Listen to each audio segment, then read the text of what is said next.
नमस्कार सभी को। तो कैसे हैं सभी? आई होप आप सभी अच्छे होंगे। मैं भी ठीक हूँ। Welcome to my channel midnight film love story में।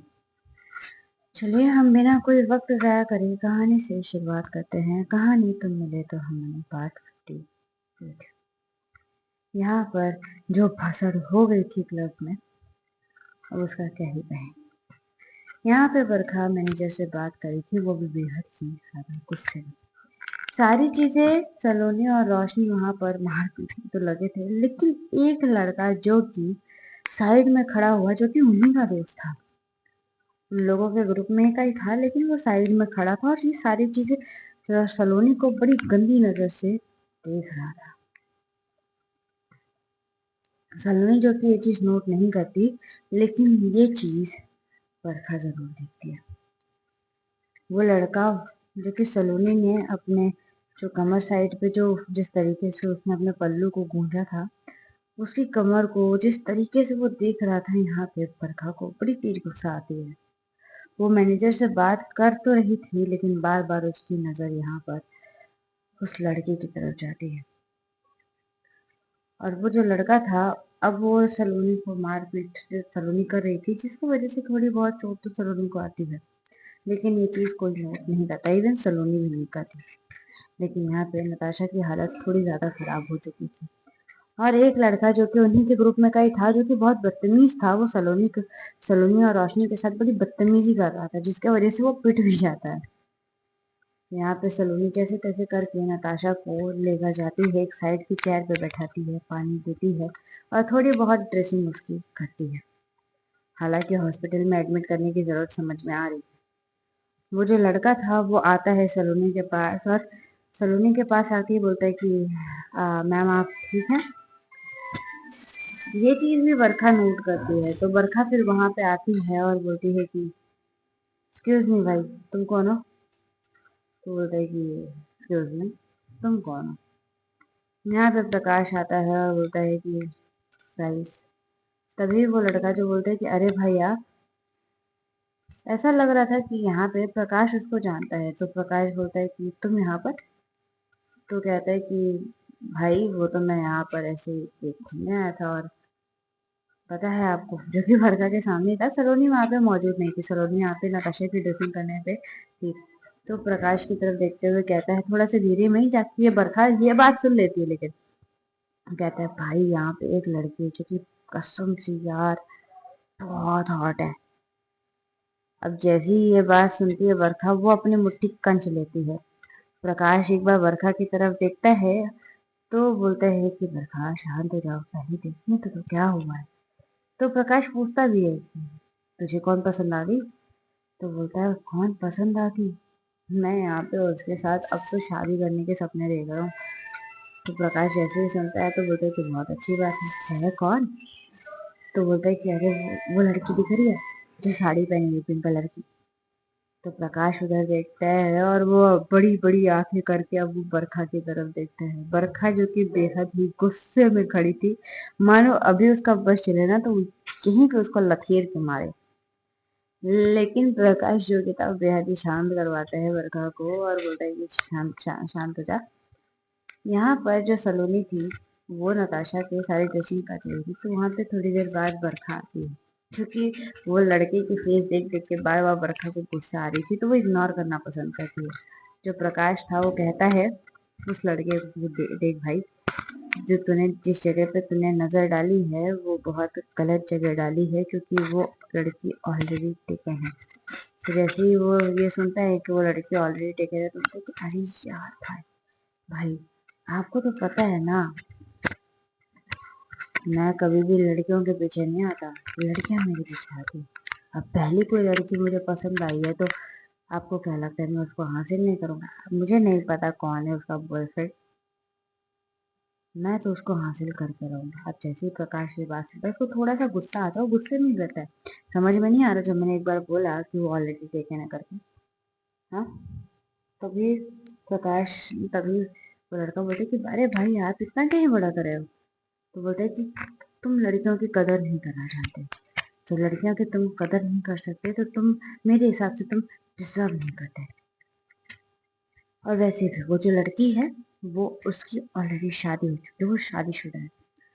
तो बोलते क्या? तो बोलते हाँ, उसकी शादी हो चुकी है, तो उसकी तरफ देखना नहीं। तो बोलते अरे भाई, क्या करता रहेगा ज्यादा से ज्यादा उसका पति? कुछ नहीं ना, मैं दिखाऊंगा, उसकी सारी नीड्स पूरी करूंगा। और जिस नजर से और जिस लहजे में, इतनी गंदे लहजे में बताता है प्रकाश को, तो प्रकाश को भी गुस्सा आ जाता है। और प्रकाश उसका कॉलर पकड़ते बोलता है कि शट अप, जो भी है बहन है मेरी। तो वो लड़का बोलते कि भाई आपकी बहन है, मुंह बोली थोड़ी है, सकी थोड़ी है। और वैसे भी जो आपकी बहन थी वो तो अभी उसके पास उधर गई है ना, आपकी सगी बहन तो। और वैसे भी हर लड़की को बहन मानना थोड़ी जरूरी है। वैसे कसम से ये लड़की है तो वही हॉट। यहाँ पे बरखा कुछ बातें सुनती है, और अब वो इतनी गुस्से में आ चुकी थी उस लड़के की बात सुनती, क्योंकि बरखा सलोनी के पास गई थी। दूसरी तरफ जो बरखा सलोनी के पास गई थी, तो वहां पे वो देखती है नताशा की हालत को, जो कि बहुत ही खराब थी। तो वो वहां पे इमरजेंसी में एम्बुलेंस को कॉल किया जाता है। तो वहां पे आता है एम्बुलेंस आती है कि नताशा की हालत काफी ज्यादा खराब हो चुकी थी, उसको बहुत ज्यादा चोटें आ चुकी थी, क्योंकि जो लड़कों के साथ उसने मारपीट की थी, तो कुछ लड़कों ने उसकी कुछ जगह पर, जो कि गलत जगह पे थे, उसने हाथ लगाए थे, और कुछ जगह पे तो कपड़े भी फट गए थे, और बहुत सारी जगह से ब्लडिंग्स भी निकल रही थी। और इसके बावजूद भी नताशा को मस्ती चढ़ी थी।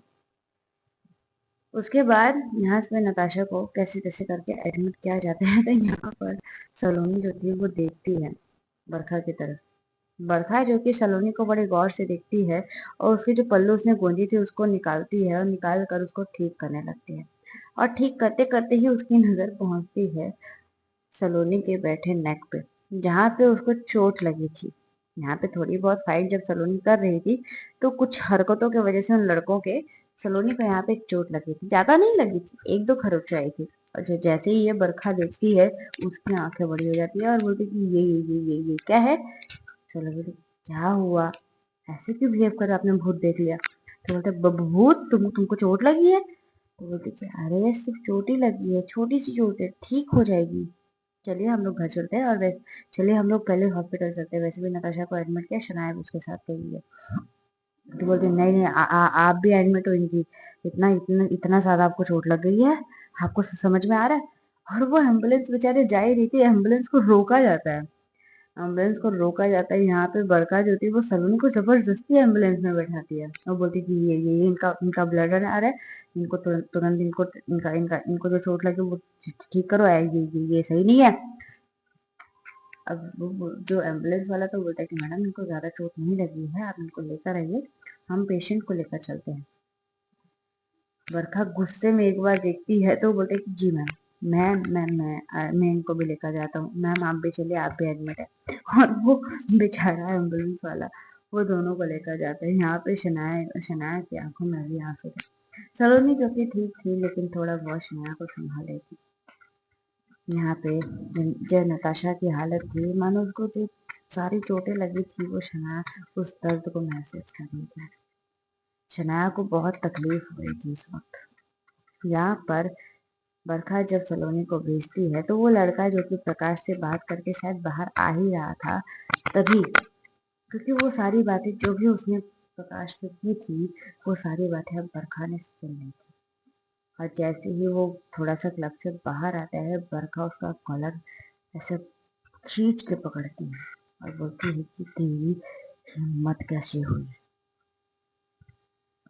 तो वो लड़का बरखा को देखता है और बोलते कि ओह बरखा राव, तुम होगी, तुम ना दुनिया भर तुमसे जानती होगी, तो तुम मुझे तुम्हारे पैसों से या तुम्हारे किसी चीज से कोई इंटरेस्ट नहीं। और वैसे भी मेरा कॉलर छोड़ो यार। तो बरखा उसको बड़े गुस्से में देखते हुए बोलती है कि अच्छा ठीक है, शुक्र मना कि तू, अभी मैं ऐसी मजबूरी में हूँ कि मैं तुझे छोड़ नहीं, तुझे मैं पकड़ नहीं सकती, लेकिन आज की रात तेरे लिए आखिरी है, तो एंजॉय योर नाइट। और इतना बोल के बेहद ही गुस्से में, क्योंकि उसकी आंखें लाल हो चुकी थी, और ये चीज प्रतिभा देख लेती है, क्योंकि प्रतिभा और रोशनी ये लोग भी बाहर आ गए थे, और प्रतिभा ये चीज देखती है। तो प्रतिभा देखती है तो प्रकाश भी वहीं से गुजर रहा था, तो प्रतिभा एक बार प्रकाश को देखती है। तो प्रकाश भी जो था वो बेहद ही गुस्से में उस लड़के को देखता है और बोलता है कि अब अपनी सलामती चाहते हो तो जहाँ पे रहो वही सेफ रहना। आई डोंट थिंक सो कि तुम्हारे लिए कल सुबह तुम्हारे लिए बेहतर होगी कि नहीं। तो वो लड़का बोलता है कि तुम लोग क्या धमकी देकर क्या जा रहे हो? तुम लोगों को पता है मैं कौन हूँ? हाँ, मैं किसका बेटा हूँ? नहीं पता होगा ना? सेकंड नहीं लगेगा, चुटकी बजाऊंगा तुम लोग बर्बाद हो जाओगे। बोलते अच्छा ठीक है, करके दिखाओ बर्बाद। और हाँ, अपनी काउंटिंग शुरू करो।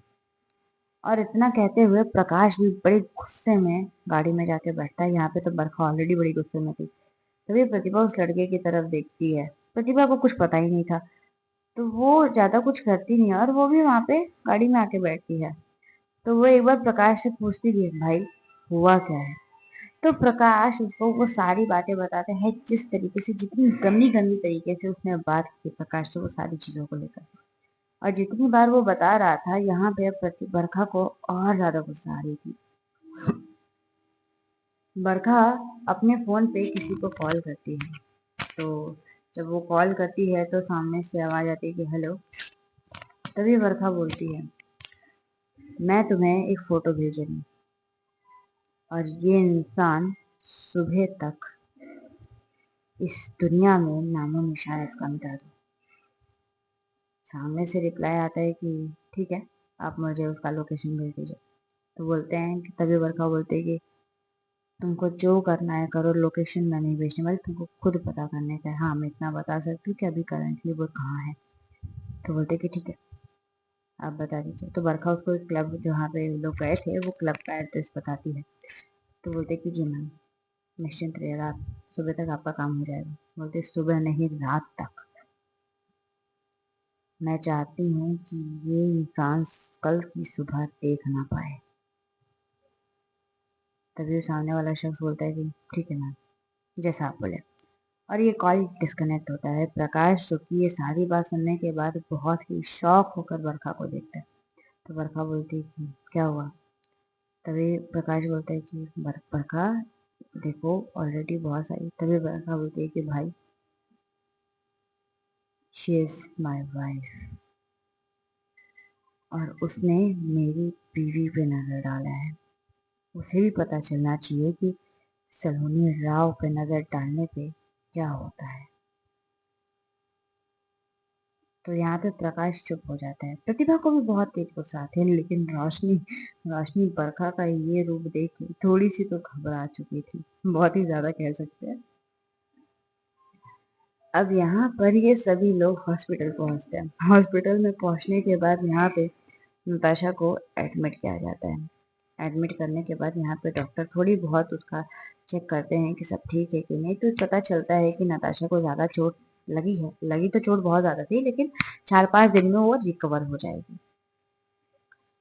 यहाँ पर सलोनी को डॉक्टर यहाँ पे सलोनी जो थी वो बैठी हुई थी नताशा के पास।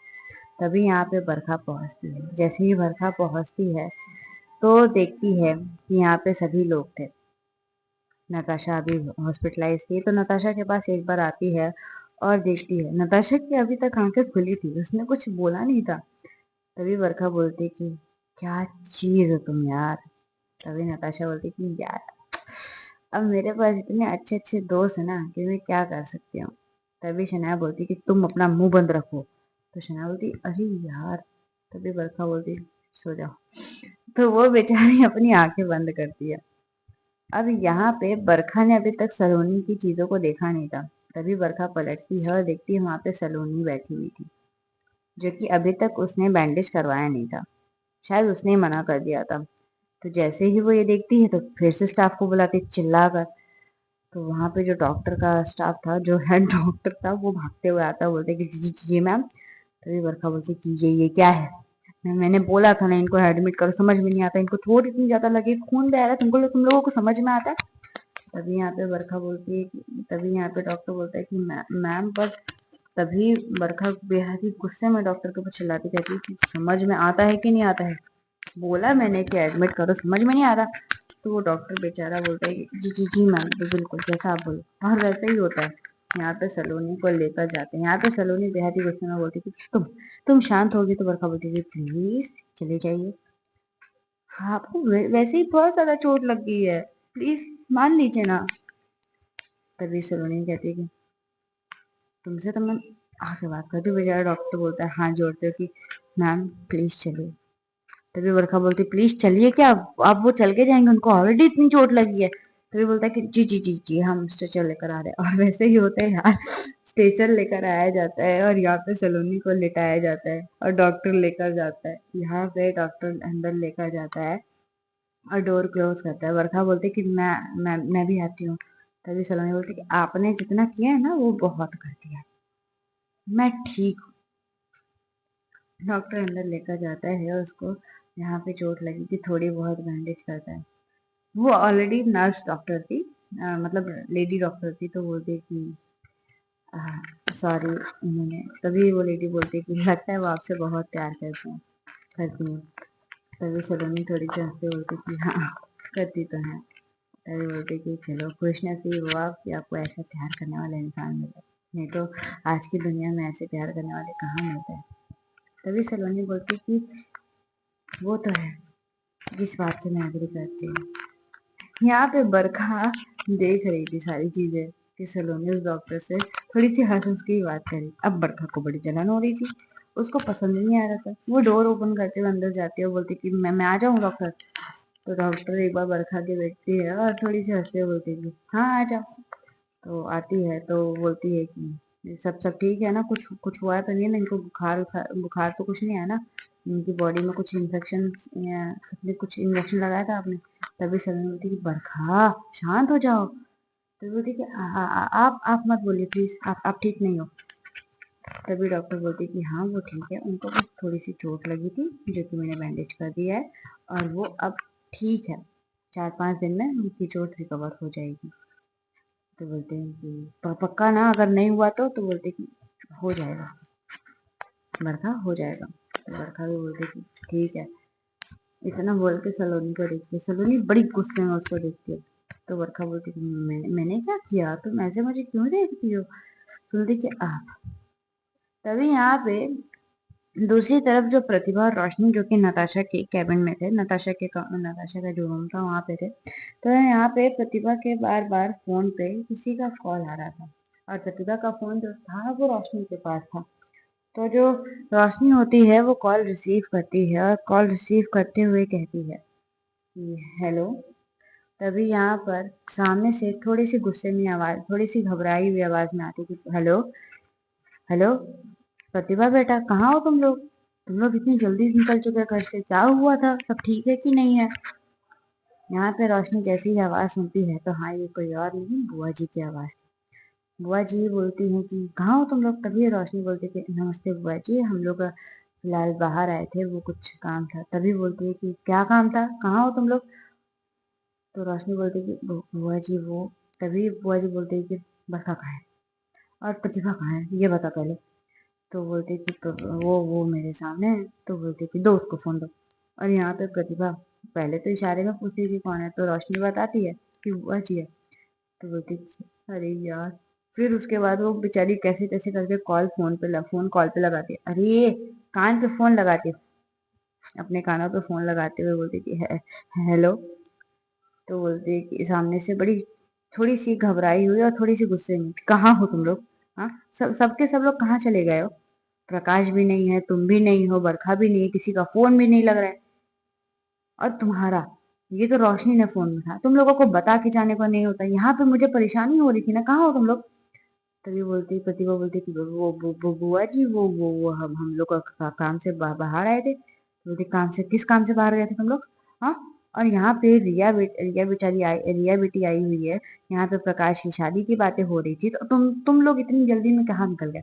और वो प्रकाश, वो उसको तो घर पे आने दो। तभी जो कि प्रकाश वहां पे मौजूद था, वो उसको नहीं पता था कौन है। तो बोलता है कि कौन है?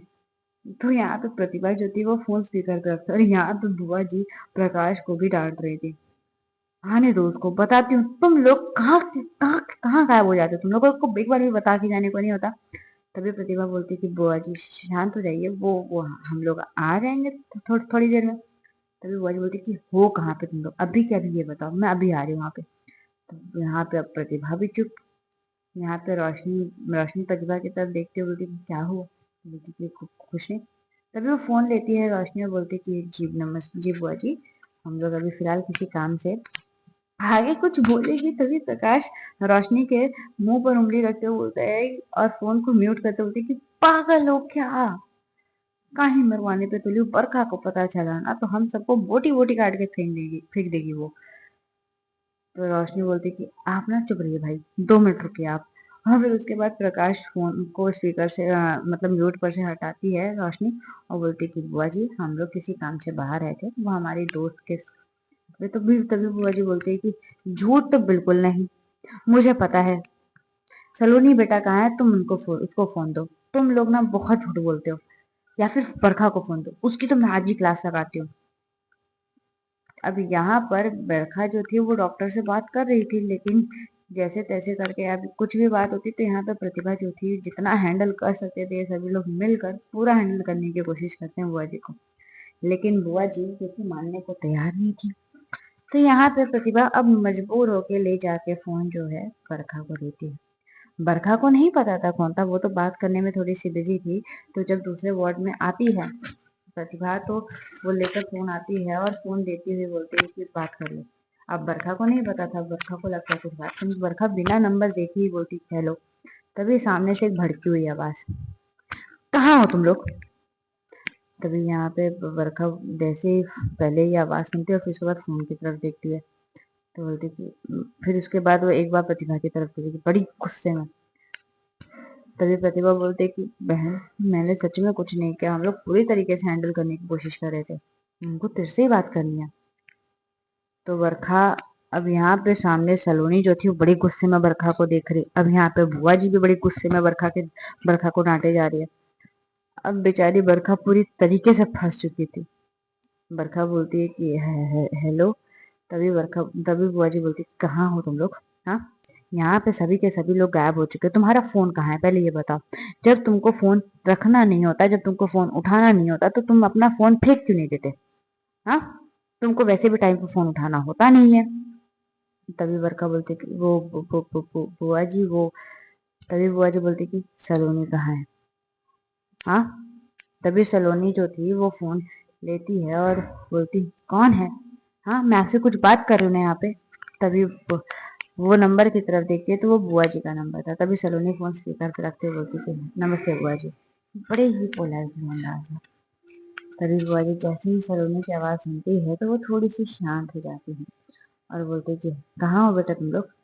अब जैसे ही ये टोन बदलता है यहाँ पे प्रतिभा रोशनी बरका सभी के होश उड़ चुके थे। यहाँ पे प्रकाश बड़ा घूर के सलोनी को देख रहा था।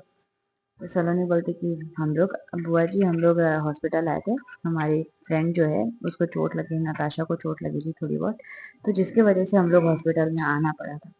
तभी बुआ जी थोड़ी सी कंसर्न में पूछती कि वो ठीक है, हम लोग आ रहे हैं, काम करो हमको एड्रेस बता दो मैं आ रही हूँ।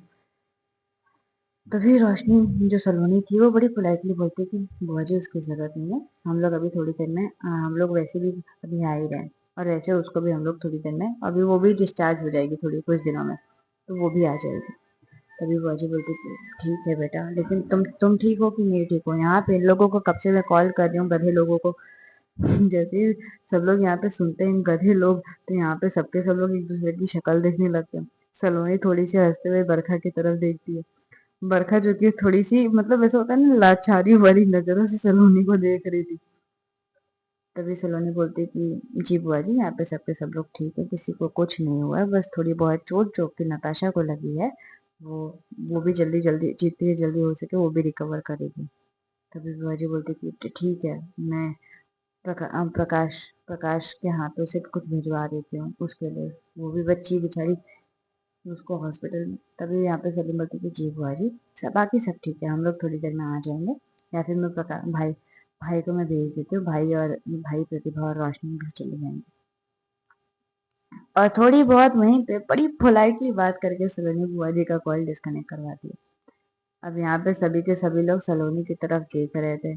चलिए आज के लिए हम अपनी कहानी पर यहीं पूर्ण विराम लगाएंगे और जानेंगे नेक्स्ट पार्ट में भी होता क्या है। हाँ, मेरे सर में थोड़ा सा हेडेक है गाइस, इसलिए मैंने लंबी रिकॉर्डिंग आजकल नहीं कर रही। ज़्यादातर मैं 20 मिनट की रिकॉर्डिंग कर पा रही हूँ। मुझे पता है, इसके लिए मुझे बहुत सारे लोगों ने मुझे बोला है, तो अब क्या कुछ नहीं कर सकते हैं। 20 मिनट में थोड़ा बहुत एडजस्ट करो। और हाँ, मुझे पता है 30-30 मिनट के पहले मैं रिकॉर्डिंग कर रही थी, मैंने टाइम अपना कम किया है, तो क्योंकि तबीयत ठीक नहीं रहती और थोड़ी बहुत चीज़ें भी हैं जो कि यहाँ पर ठीक नहीं है, मम्मी की हैं। सो इसलिए मैं ज़्यादा लंबा रिकॉर्डिंग में खींच नहीं पाती और तबीयत भी ठीक नहीं होने के कारण मैं अपनी कहानी को यहीं पे समाप्त करती हूँ और अपनी बातचीत को मिलेंगे नेक्स्ट पार्ट में। तब तक के लिए अलविदा। अपने और अपने परिवार का ख्याल रखिएगा। Bye bye everyone, take care.